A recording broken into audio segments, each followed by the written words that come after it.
All right, well, Matty, welcome to LA. Welcome to Built to Scale. Welcome to you. We couldn't get together in Melbourne. We got together in Austin and didn't film, and we've both flown into LA to record Built to Scale. We won't discuss why we didn't film in Austin, but we didn't get there, but we're here in LA to do it. Look, we had a good time over there. We obviously had a lovely dinner with me and your wife, Jane, and then you showed me 6th Street in Austin, which is the bar hopping central there. So that was lovely. And did she did something better? Did she have to go off to Beyonce in the end? She did. Jane flew in this morning from Vegas after a Beyonce trip. I was solo dadding for the first time, like for an extended period of time, and let's just say it was eventful. So tell me about your last 24 hours. Yeah, so after our night out in Austin, I didn't have a lot of sleep. We were moving houses. Anyway, get to the airport thinking hopefully this is just a good flight over to LA, we'll settle in. Now, I didn't pack enough food for Orlando because I was assuming we'd have dinner in LA when we arrived. So the flight's delayed and I'm like, I don't have enough food for him. So we're in the lounge. I'm feeding him up with like naan bread and stuff. We get on the plane, give him all the snacks. He doesn't usually eat, the crappy snacks, but he's having biscuits and all of this. Anyway, about 2 hours into the flight, they say something's gone wrong with the plane. We're going to have to do an emergency landing in Arizona, Phoenix. So I'm like, here we go. Like, this is going to turn into a trip. I just want some sleep at this stage. And then on the descent, Orlando starts getting a little bit funny. I'm wearing a white t-shirt and my light coloured jean shorts. He's proceeded to projectile vomit all over me and the guy next to me 3 times. Oh my God.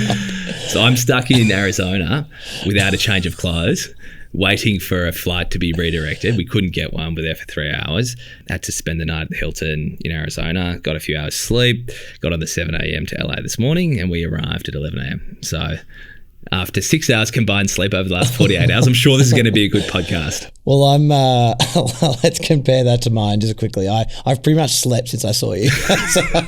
so we caught up in Austin. We had a good night out, good night on the town, and I just basically slept, ordered some takeaway, and made my way to LA here. I'm so jealous. But I am in the middle of a 20-hour 3-flight tour from Austin to LA to film this with you, and then on to San Fran and back to Melbourne. So not quite, about a third of the way there, and first flight was on time, so fingers crossed for the next one. I've obviously had a big work trip, or what some people call bleisure, business and leisure, over the last couple of hours, week or so. So as long as there's a bit of business in there, then it's all business. Yes, we'll see. I'll have the photo of me with the iPad and the juice and the coffee, working feverishly away at Pebble Beach, which is a well-known golf course. But I do have some learnings from. I've ventured out to Pebble Beach, which is a golf course in Northern California or south of San Francisco, and then on to Aspen.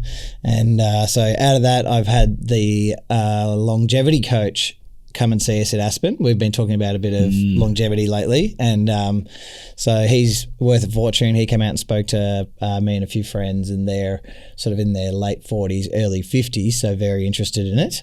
Is this the longevity coach, or this is a longevity coach? A longevity coach, but he's built out this system where they have their own hardware, which is like their own Oura ring and a wristband, and they collect all the data and then have like a sequence of health professionals monitoring you constantly, and then they build a dashboard out and then tell you, and then you get tested every quarter and all that kind of stuff. But what was interesting, and we were talking about, metrics and are people following now? Is it going too far? But he just said something that was interesting that landed with me. He just said, look at your health like you do your business. And he said, in your business, you capture the data, you look at it monthly, you make adjustments when you need to. And he said, most people on their health aren't capturing the data. I thought that's a really interesting point. Spoke to me as a business person. So we were talking Apple Watch and Apple Watch recently, thinking about throwing it back on. Now, he had something that was very controversial to me. He had 2 watches on. So we were talking about making a decision. he had his like Rolly on and the Apple Watch, and I just thought, in the moment, I felt quite cool talking to longevity coach, handling that in a construction office in Melbourne. I thought might not go down as well. But to my point a couple of weeks ago, this is why you need to have something that looks like the Rolly that does the health metrics in it. Like my Apple Watch, I wear it just for the basics. I want to get rid of most stuff. So this guy is basically showing the way, but but he's just been a bit weird about and wearing both. We need to combine them. He also had this enormous fee. I forgot what the number was, but basically I realized that you could pretty much do this yourself and then just use Grok or something similar. I think we even had later to go on the show, like some guy, Nikita Beer, put out that he took a friend to hospital and his friend was really sick and Grok told them to ask for 4 tests. The hospital said, no, we only need to do 3. They did the 4th test that Grok told them to, and that's the one where they found he was positive. It's wild. Isn't it? And there's also an opportunity now to do like AI-enabled services, still just like charge for your service, but do it better and do it for much cheaper, but charging the same amount. That's not going to last forever. The market will adjust, but just shows like you can go out, anyone's smart enough to service any industry basically at the moment. Yeah, and it's obviously doctors are using AI, but it's interesting when you just use ChatGPT. Like I've had this horrible cough, and for basically since I got off the plane, which is why I sound like Gavin Newsom today. Shout out to Gav in your lovely state.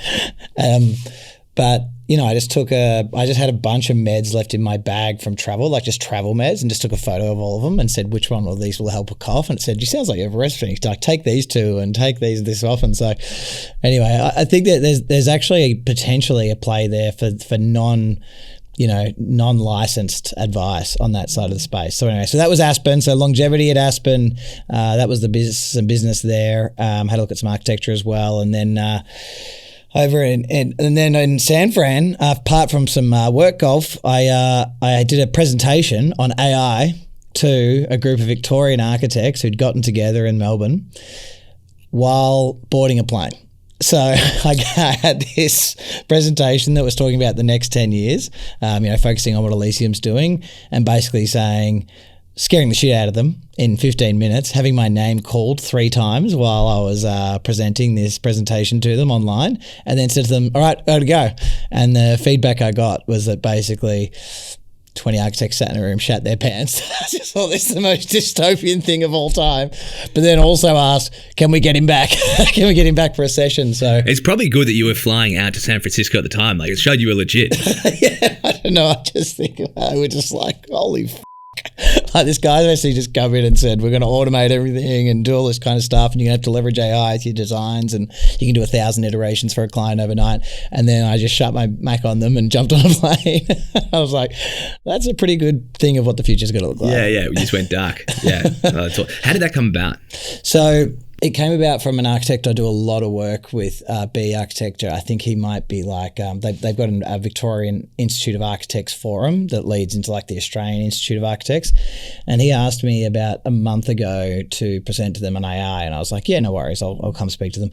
And naturally it had to fall on the moment I was boarding a plane in San Francisco, because I said yes. Just like, don't say no to these things. Yeah. You look a month in advance. I think I booked my flights from San Fran that day anyway. So buggered up some times, but got it out. But it was good. It was good to actually talk to, a bunch of architects who are thinking about it. They're sitting there. These are the best, I think they're called the medium level forum, like medium-sized architecture practices in Victoria in high-end architecture. And it was good that they're asking a builder, for one. I thought that was interesting. And two, that they're thinking about it themselves and having a broader conversation, because I think any form of consultant that their work's digital, they've got the big train coming a lot quicker maybe than the average builder on site. Yeah.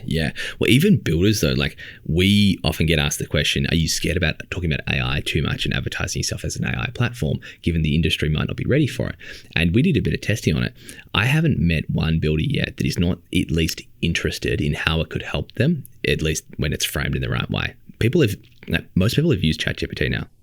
And so we know a lot of people out in the industry who have been exposed to it in some way, shape or form, but haven't, done the research like we've done and aren't sociopaths when it comes to their X feeds and staying up with the latest.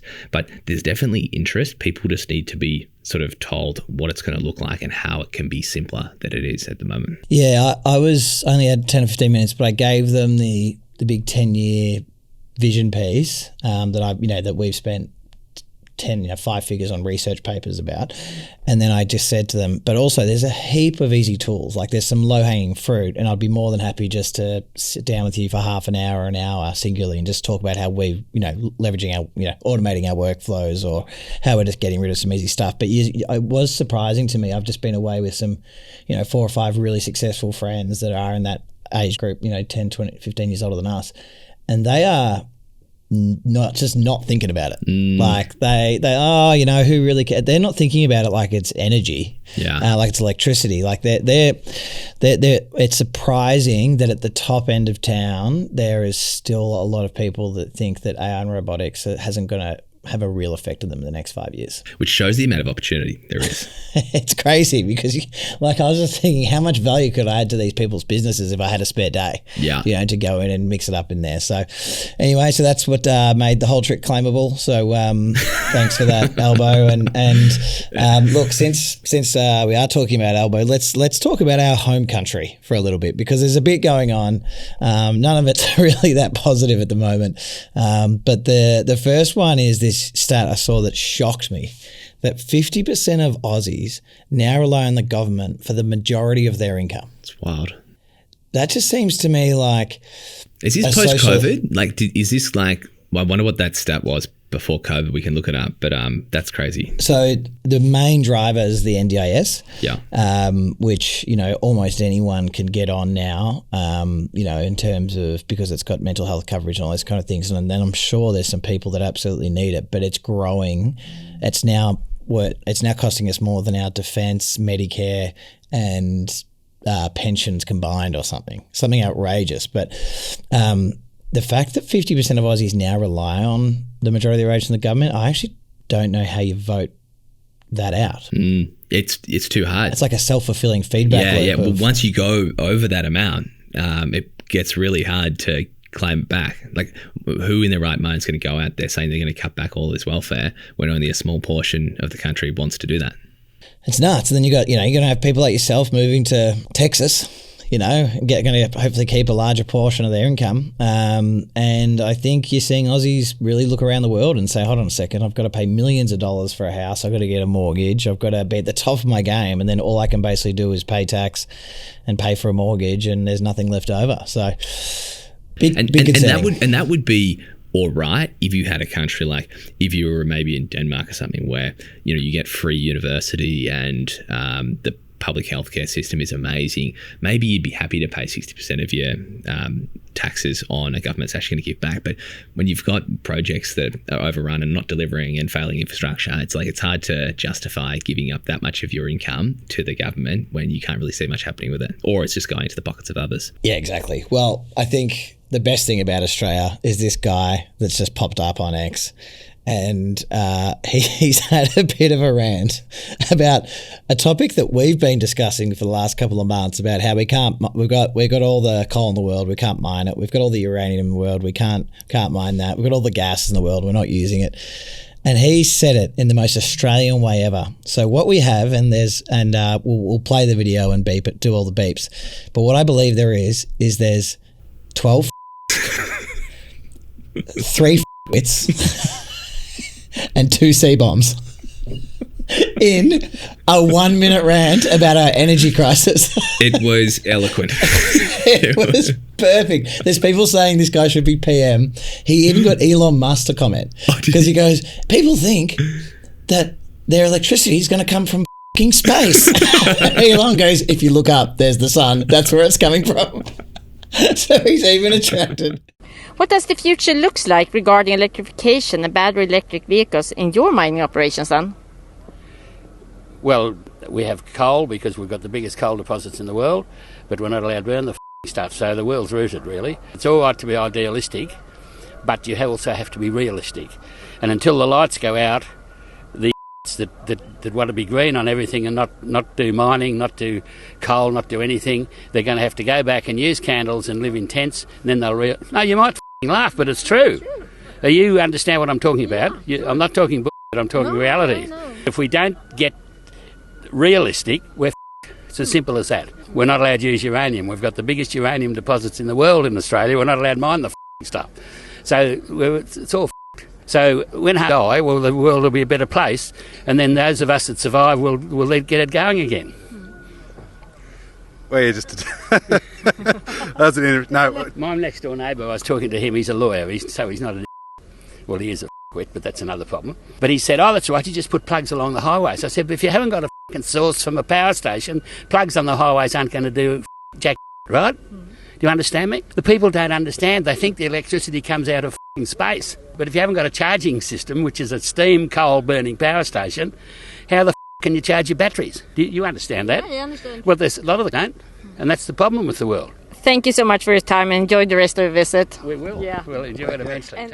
It was so funny, and I just thought it was actually like, you know, me and you have been trying to discuss it delicately for 2 months. This guy just summed it up perfectly, and something like that might actually cut through to Australians, and open up a conversation. And what's funny is this guy is probably not alone. This is a similar conversation to what is happening in a lot of households, and he's just so quintessentially Aussie that I think it really cut through, and probably outside of just Australia, the world is seeing it. He might end up changing politics around the globe, but he's going to ruin the green movement. Now let's get into the AI news, which is why we're here, why we've both taken all these flights to get here.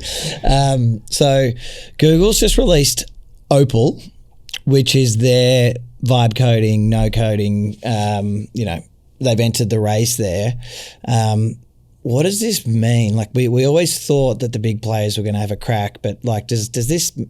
They're going to do it, I assume, with the average consumer in mind, not the semi-software, high-techy type guys that the other players have. Yeah, I think average consumer, but what I suspect as well is a bit more of a business use case. So we've talked about this idea of just-in-time software before. We probably talked about it almost 6 months ago now. Yep.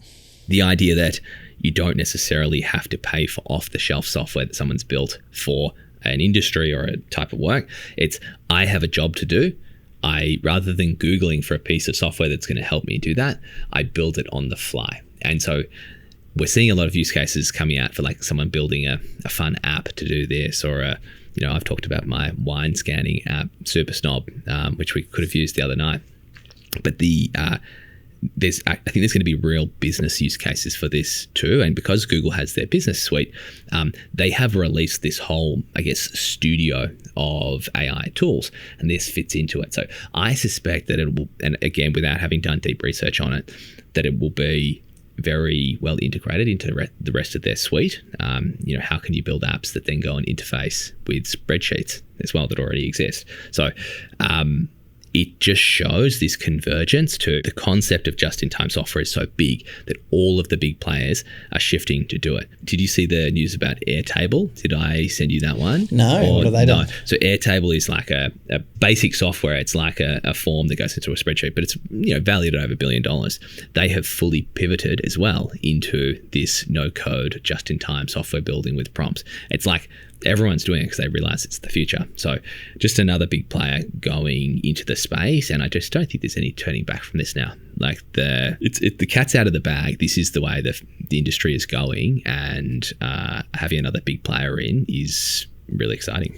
Yeah, well, it sort of leads to another, I suppose, headline, which was Lovable's $100 million of ARR in 9 months, and we've spoken about ARR in your first year. What that really means, but and they've just done another enormous round, and so it's really heating up, and I'm not sure what's going to separate all the different no coding apps. But what's interesting, I don't know if you saw, and we didn't have it mentioned here, but there's some women's only app. I don't know, about men or something like that. That's called T. Is it called T or something? And I saw the data leak. They had a data leak that leaked all the addresses and photos of like every woman on it. It's there to like protect women or something. Yeah. And now it's been leaked, but it might not be from it. But imagine if you did create something with these low code sort of solutions, and then you have some significant data breach that has real life consequences like that. Yeah. Well, it's like, who is then to blame? Because existing, you had software engineers and data security people, and you go back to them and you blame them, and they're the ones who cop it. But now it's like, if all of business is just using AI tools, you can't just blame the AI. Like if you vibe coded this with Lovable, can you go to Lovable and say, sue them, not me, because it built the software for me. You can't do that. So it brings up these interesting societal questions as well. But yeah, this was a leak of driver's licenses, and people realized, or someone on the internet realized, that when you take a photo of something, there's actually some metadata that's on it that says things like where it was. So someone has gone and put a map of all the driver's licenses, and so the people's information and exactly where in the country they are. It's like, this is a terrible data leak. Especially and the irony of, I don't actually know what the app was. I didn't realize it was a women's only, but if it is something like that, it's just a whole lot of irony, but it's really bad. It's really, really bad. And who is going to have to fall on the sword here? Like, is it the person who created it? If it has been vibe coded, they're not some big corporation. They're just probably a few people who've done it. So well, it might be a big corporation. Who knows? But look, I think it's this question of liability is going to be solved through the courts. Yeah. But I imagine it's all going to come down back to company liability, and then it's just whether the directors of those companies. So in Australia, they might try and link the director into something like that. In the States, I think the idea of an LLC is that it's a bit of a free swing, so there's no personal liability. So, but I just have a feeling with, well, one, AI being used to hack people and that kind of stuff, and then two, vibe coding serious apps that get serious traction that you hand your information over to, and they have all this ARR in the first 3 months, but they haven't got all the security and systems set in place.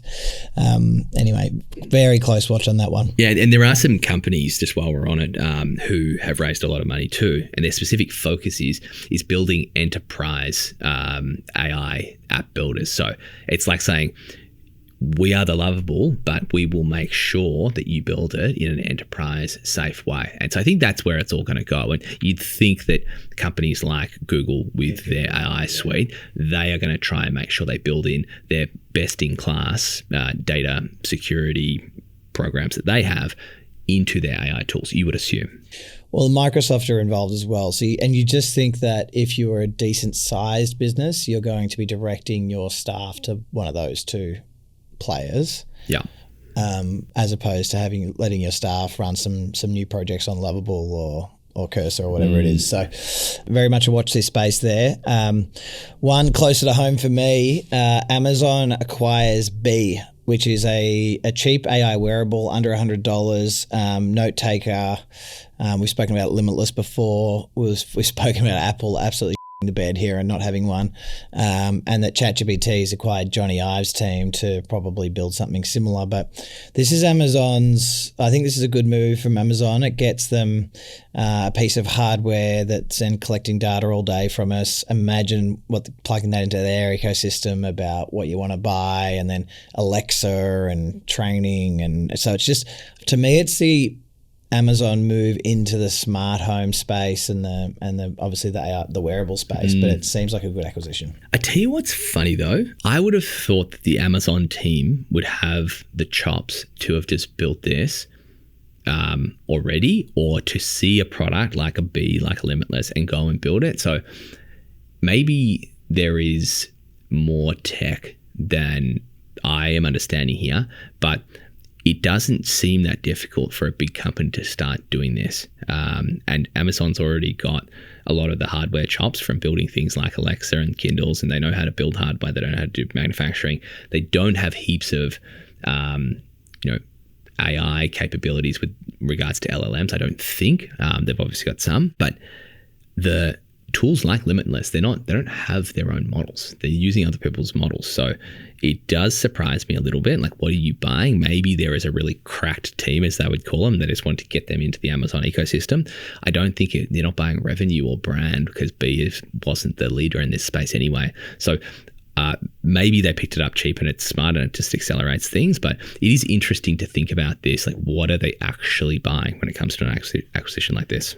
Yeah, so it's build versus buy strategy. I think everyone is so scared around this race and wanting to be first movers and just like you're seeing what the Zuck's done, and just going like, bugger it, we're going to go all in on a new team, and Apple are behind. I have a feeling they could have built it and they just thought, well, what's the extra 12 months of us building it worth to us? Yeah. Why don't we just go buy it? I mean, they would have so much, they'd be generating so much free cash flow there that they might have just saved themselves 12 months of space, plug it in and into their ecosystem and get going. So I think it's a time play. Yeah. I think it's just like, let's go get it. They're already doing it. Let's get the team. And all staff members came across as well, offered to come across as well. So and for the size that Amazon is and what they probably picked it up for, it could just be de-risking as well. We're going to buy this just to get under the hood, see if there's anything interesting that we've missed. If we haven't, then we just shut it down. Or maybe there is more value to the actual tech than we thought. Yeah, I think it's going to plug in pretty well. Next one was an interesting one I haven't seen before, but Amanda is a company that has shipping container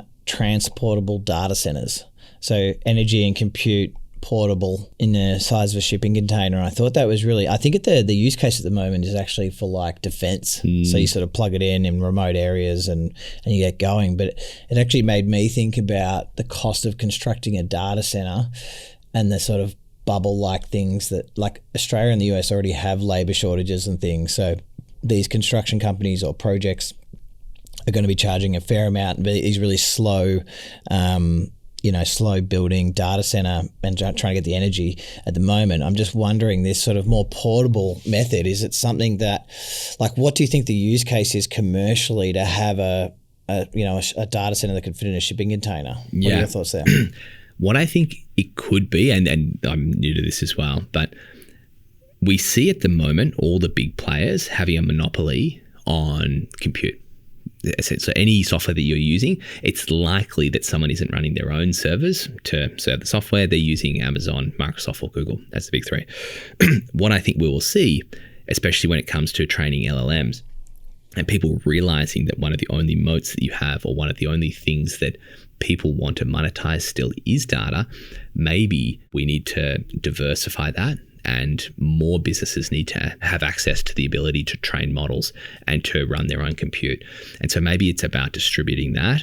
And even like, as a new city gets up and running, you can just drop a little data center in the middle, and that runs all of the LLMs that's powering all of the homes in that space. Like an Elysium home is going to have an LLM you can talk to that could be ran within this central data center, rather than every single person having one of Jensen's chips in their home. It could just sit central to a neighborhood. All pretty far-fetched, but that's I'd be interested in your take. Yeah, it made me think like a couple of things. My first thought came to mind because I thought about, energy and data storage on premise in like a data rack room in a home being a brain. Shipping container size made me think of like a cult. Like if you were like just go out to a new suburb and all the cult data stays on there. But then probably more like large scale construction or mining projects, especially once you get into autonomous excavators and things like that. Potentially like you go out, you sort of geolocate some new piece of land that you can now mine for some rare earth, and you set up something like that then is controlling all the autonomous machinery and is sort of the energy and brain of the whole establishment. So because it comes down to, we've talked about bandwidth before. At the moment, to send data off to the model, you still have to send it through a cable or through waves in the air to transmit the data somewhere else to process and then bring it back. But like you said, if you were on a construction project and if construction businesses were actually running a lot of their logic off AI models instead of just standard compute, you could have that in real time. Like all of the excavators or whatever other machinery is there is connected, even just by like a fiber cable that has a huge amount of bandwidth or doesn't have to travel as far. So I think that's actually a really good point when it comes to projects and making sure that, one, you not only keep the data and run it probably more cheaply, but you don't have the bandwidth problem as well. Yeah, like the idea of a big 20-ton machine like losing, halfway through an action that then like loses its signal to AWS or something in the United States is probably not the best thought. So potentially some different use cases there. We're going to have our weekly chat about Zuck. He's sort of gone again. So they've had another freak join the ranks as their chief scientist at Meta. who followed over. What was the previous guy's name from Jan Scalar? LeCun? Well, no. So Jan LeCun. Yeah, Alex Wang. So Alex Wang was the first guy he brought across. Alex has brought another gentleman with him, and my fear is for Jan LeCun. Oh, he's on the way out. I reckon he's on the way out because there's only so many spots on the team, and he's been wrong in a lot of areas. He's been wrong, and he's been super negative. Yeah. Like AI won't do this. Yeah. AGI is 100 years away. So this guy's name is Shengjia Zhao as chief scientist at Superintelligence Labs, and with him and Alexander Wang, this like basically sort of cracked Chinese back team. I'm just not sure old Jan LeCun's got a big future ahead of him at Meta. He could be on the way out. He could be the dinosaur AI guy. And the negativity thing is real. Like Zuck's out there trying to build this big super intelligence team. If your chief scientist is on the other side of the fence and often talking it down, is that really going to play out how you want it to? I reckon he could be on the way out too. Yeah, so we'll do a watch and see. We might do a what did they do? Where they put that lettuce out? Have you ever seen that? When it was like there was a British Prime Minister lady, I forget what her name was, but someone said, "Oh, she's not going to last that long. I'm going to put a lettuce in my window and see who lasts longer." And she was gone in like 32 days, and the lettuce was a bit weathered, but it still made it. So we might do a yarn watch to see. If I do the lettuce in Austin, that might not last very long. Well, either be him. I think we might see an exit soon. Okay, well, mate, let's get into the robot rundown. So this week, like we were just speaking about the autonomous excavators, Lumina, who's a startup out of Silicon Valley or San Francisco in the autonomous construction machinery space. What's interesting is that they're comparing themselves to the costs of CAT equipment. CAT's been the biggest construction equipment or mining equipment contractor for decades. They're suggesting that to build a CAT D10 is $2.8 million US, and to build their equivalent is $750K a year. And then to run a CAT D10 costs is nearly $1 million a year, and their running cost is $300,000. So CapEx and OpEx savings. Obviously, they've done a big round. They're probably making some money on that as well. So that's making this real. If you run a civil business or something like that, suddenly this is the first time that something serious that doesn't need to be operated by a man or a woman has come in and could save you money. And you look at that and you go, well, what's stopping me from doing that? So it's actually a product now. Do you think the yearly running cost that they've got in that includes the need to put labor on it? I feel like it must. It must. And how is a startup able to do it at like a third of the cost or like a quarter of the cost than a scaled up company when you don't have scale? Is it literally like what Elon did with SpaceX, where he just said, we're going to bring things back to fundamentals, going to delete things you don't need, all of this bloat from a large company that's just been the market leader and therefore can afford to be inefficient? Do you think that's what it is, or is there something else here? It's a good question. So I think one of the original dudes from Waymo is over there, who was part of the sort of Waymo autonomous team. I saw something the other day that said the Tesla drivetrain has 20 parts and the equivalent Land Rover has like 260 parts or something like that. So you'd think that often it comes from these people. Like I can imagine in a CAT machine, there's all these hydraulics and just all, a million parts go into them. And I think when you have someone who's not been a part of a space before and they come out with a fresh set of eyes, they don't necessarily start building with the same architecture as all the previous generations. Yeah. So there's a chance that this thing being built from first principles and not on the back of 60 years of, adding a new feature. I think it's, if you start from scratch, sometimes something like this is potentially available. And I think with AI and robotics, we're going to see these this is the first deflationary technology in so long. Everything else has appeared to be inflationary, apart from software, obviously. But this is, if it's true, and, it will join it with one of the other parts of the robot rundown is that, Unitree are now saying the R1 $6,000. This thing flips. It's a 5-foot robot that can flip, and it's $6,000. Like, it's crazy. What are the price of these things? It's like the loop of like, when your TV was like slowly get cheaper, that all the feedback loops with AI and robotics are so fast now that it's hard to even keep up. Think about the return on investment. If you were like using people in your home to help you clean and cook and do things, think about what that would cost, and then the return on investment you get over 20 years of a $6,000 robot. It'd be like 1,000x. And this is why I think this is considered such a big opportunity. And not only are the things getting delivered faster than we thought, they're getting delivered at a cheaper price than we thought. So it's really massive. And on that, I suppose Elon has said, so the Tesla Optimus chief of Optimus left 2 or 3 months ago, and then they've had some issues with the tech there. So I don't know if he was sacked because Elon found a problem or the other way around. Yeah. Didn't want to work for him anymore. But they've then had a pause and had to sort of push back some of their arrival dates. So I think they're still talking in the home next year, I think, or latest 2027, but maybe in the home of their staff in the next 6 months. There's also one serving around the corner popcorn at the Tesla diner. Oh, there's an Optimus in there? There was 2 days ago, yeah, on the internet. So serving popcorn. So that would be cool to go see. But I think what we're going to learn is that really functional robotics. So Unitree, they show it doing flips and running, but they haven't got the dexterity of the hands, you know, like folding the washing or something. I think that's what people want to see. People want to see mowing the lawns, folding the washing, putting the groceries away. Yeah. They don't want to see.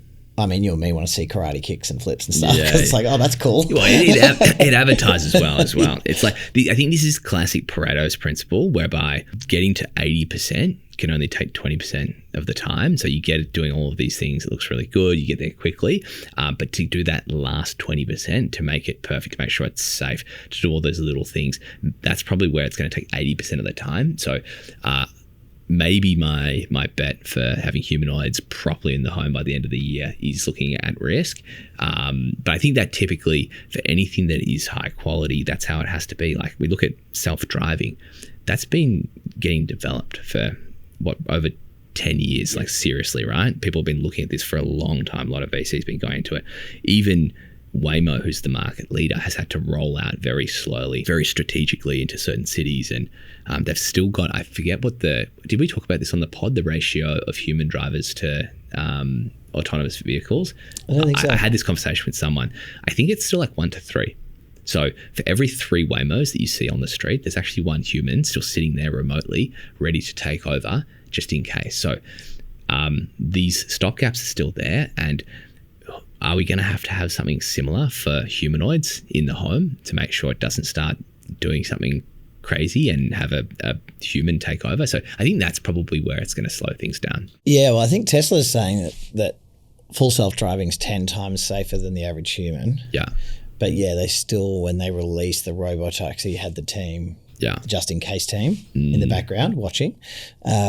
Robot at home, who's going to be the just in case? Who are you inviting into your family for the just in case moment? You're not really, right? And the thing with technology like this is, yes, having all cars on the same autonomous network on the road is obviously going to be safer than having humans who do all these different things. But with humans, we at least understand what the risks of humans are. We know that there's going to be a certain fraction of people who are going to be drunk on the road. We know there's going to be a certain fraction of people who are going to be on their phone. There's going to be a certain fraction of sociopaths out there.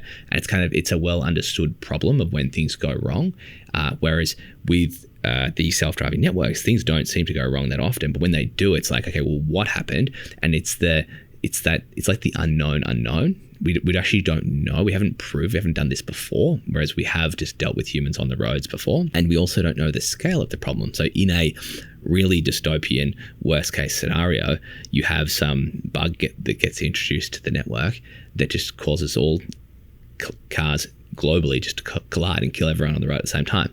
You know, it's very unlikely that would happen, but physics isn't stopping that from happening, Yeah, right? yeah. Like that could happen in a world. So I think that's why when we look at things like humanoids or self-driving cars, the bar has to be so much higher. You couldn't go out and just say, let's say the number of people that die on the roads each year is at like 1 in 10,000 or something. If you did 1 in 50,000 for the self-driving cars, that's not going to cut it. It needs to be like 1 in 100 million. It almost never happen. So that's such a high bar, isn't it? It's a high bar, and that's what I was talking about before, that last 20%, or in this case, maybe that last 2% is going to take all the time. Yeah, I mean, but also the deflationary side of it is still Boston Dynamics, that dog. It's still like 200 grand. Yeah. It's actually getting more expensive, the dog. I don't know who's buying the dog. It's just people at conferences that want to show it off. I swear every conference I go to, it's one of the big construction tech companies like Trimble, who's just walking around with the dog, and no one actually knows what the dog does, but it looks cool. Unitree's dog's like $5 grand. I know. Like, and you can slap some LiDAR on it for like, because I think like BYD are putting LiDAR on their cars now for like $1,000 or something. So this is really truly deflationary. But yeah, you're right. That last few percent of actually product quality, user experience, user safety, where's the data, what's happening, that's where the big, especially American companies usually do it well. That's where the Teslas and the Apples fine tune it down to that, and they release when they're ready. Yeah. So very much watch this space, but at that price point, I mean, that R1's getting in a box and coming to Melbourne, into the W office in the next few months for sure. Especially if I can track it from my computer and start annoying people without leaving my office.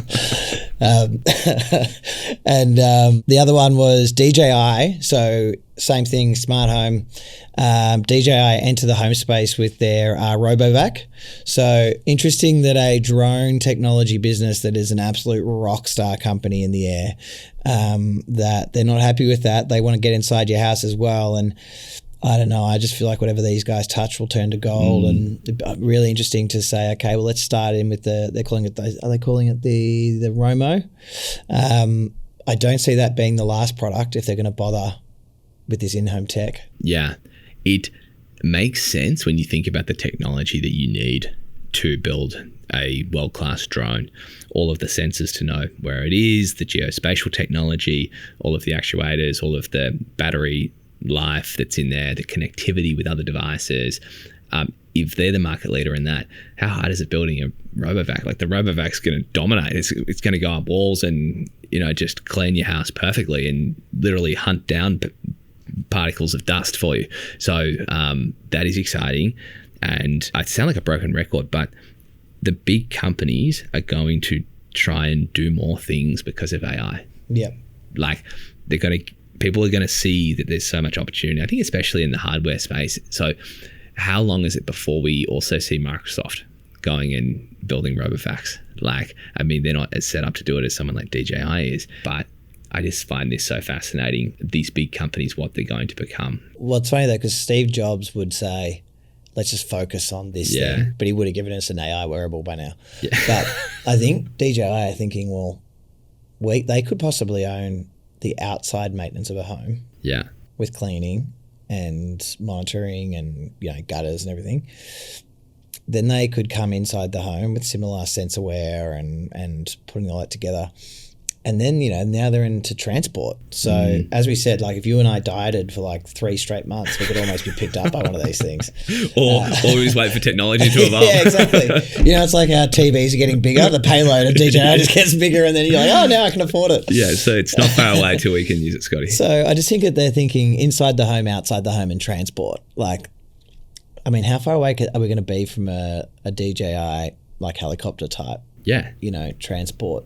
Well, they probably look at like a company like Huawei. Like, Huawei was what, phones? Yeah. Don't they have like an amazing car now?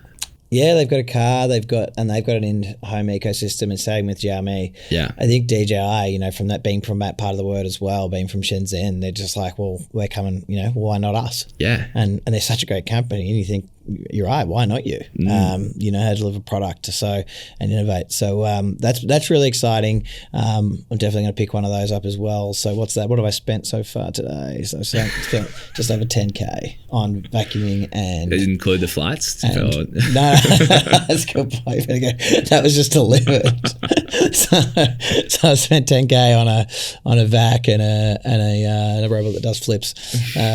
Okay, so mate, we're about to wrap up here because we're going to get kicked out of the studio. So parting wisdom of today, I wanted to go through something that my hero, the legend himself, Jensen, who better to impart wisdom on the world over the last week. He said, and I quote, that he has created more billionaires in his leadership team than anyone else in history.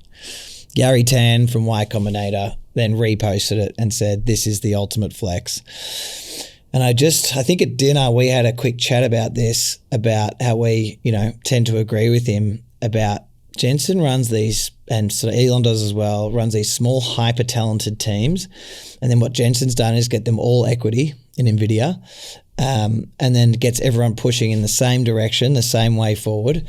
And it just shows that, if you just create a vision, some company values, and then make sure that when you're hiring, you align people with those vision and values, be really strong on them, and then fine tune your workflows, these tight feedback loops, and push really hard.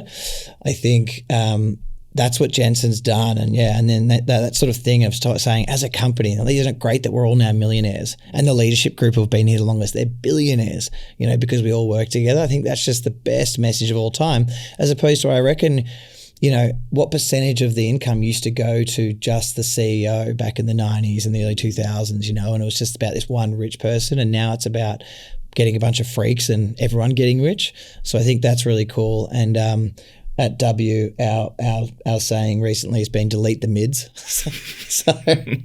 so some think in an AFL football team that might mean midfielders. Don't know what the US mean, but it's just mid players, just mid staff who aren't all in, who rock up to work, do it, click on, punch in, punch out. When people are saying, are we scared of AI? Be scared of AI if you're a mid. If you're a clock in, clock out, your boss is going to be thinking, how can I automate this person? Totally. But if you're all in, I think your boss would be silly to not say, how do we get everyone on the same incentive scheme and push, all rowing in the same direction?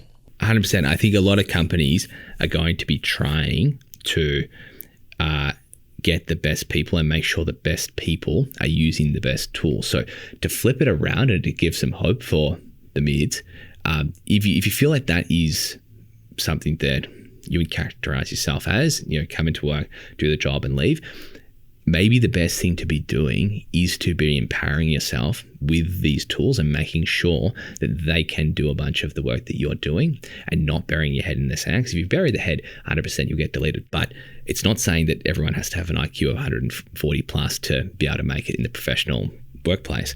I think what it's saying is people need to use the tools at their disposal and not bury their head in the sand as to the change that's coming. So I agree, the mids must be deleted if they're not going to adopt. Bad day for mids. But yeah, like you said, and you don't have to be the most talented person in a business, but being aligned with the vision and the values and working your ass off. Yeah, that's not mid. That's excellence. Do you know what I mean? You don't have to have an IQ of 150. I mean, I don't. So I just think, that's what we're seeing. I think the parting wisdom of it from Jensen is, look at what that business has done. Yeah, like they're going to the moon. No one could catch them, and it's from just him constantly having all those direct reports, pushing everyone in the same direction, sharing a vision, and then just hiring talented people and letting them cook. Let them cook. Except for the mids. Well, they're cooked. Speaking of cooking, I think we wrap up, and maybe I just saw you pull over in a convertible Mustang or something, which I've got a video of, which we'll show. So maybe we could pop down to the Tesla diner and get a burger or something like that. Yeah, mate. Sounds good. Awesome. Thanks, Scotty.